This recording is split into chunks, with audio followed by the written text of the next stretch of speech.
Hi friends. ఎవరి చేతిలో అయితే 10థ్ అండ్ ఐటీఎస్ సర్టిఫికేట్ ఉందో 44,000 సాలరీ ఇచ్చి సెంట్రల్ గవర్నమెంట్ పర్మనెంట్ నోటిఫికేషన్ అయితే రిలీజ్ అయింది. ఇదొచ్చేసి మనకు సీఎస్ఆర్ఐ అండర్‌లో ఉన్న ఎన్‌పీఎల్ అయితే మనకి ఈ నోటిఫికేషన్ రిలీజ్ అయింది. అంటే నేషనల్ ఫిజికల్ లాబొరేటరీ. సో, అక్కడి నుంచి అయితే మనకి నోటిఫికేషన్ రిలీజ్ అయింది. డీటెయిల్ నోటిఫికేషన్ చూస్తున్నట్టయితే ఎవరైతే ఐటీఐలో ఎలక్ట్రికల్, ఎలక్ట్రానిక్స్ అదే విధంగా మోటార్ మెకానిక్ చేస్తున్నారో వాళ్ళకు పోస్ట్ అయితే ఉండడం జరిగింది. సో, దీన్నైతే మనం ఆఫ్‌లైన్‌లో ఫిలప్ చేయాలి. నేనైతే స్క్రీన్ మీద చూపిస్తున్న ఈ అప్లికేషన్ ఫార్మ్ ఫిలప్ చేసి మీ సంబంధిత డాక్యుమెంట్స్ అన్నీ కూడా అటాచ్ చేసి అయితే వీళ్ళకు ఆఫ్‌లైన్‌లో పోస్ట్ చేయాల్సి ఉంటుంది. సో, జూన్ 30థ్ అయితే last date. Before the last date అయితే అప్లై చేసుకోండి. అండ్ దీని యొక్క సెలక్షన్ ప్రాసెస్ అయితే చూసుకుంటే మనకు ఒక స్కిల్ టెస్ట్ ఉంటుంది. దాని తర్వాత ఒక ఎగ్జామ్ ఉంటుంది. అది సీబీటీ అయినా ఉండొచ్చు, లేకపోతే ఓఎంఆర్ బేస్డ్ అయినా ఉండొచ్చు.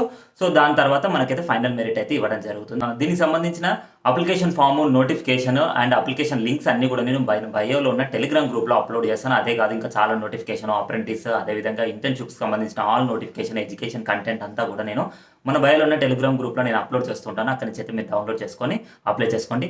Follow for more videos. See you.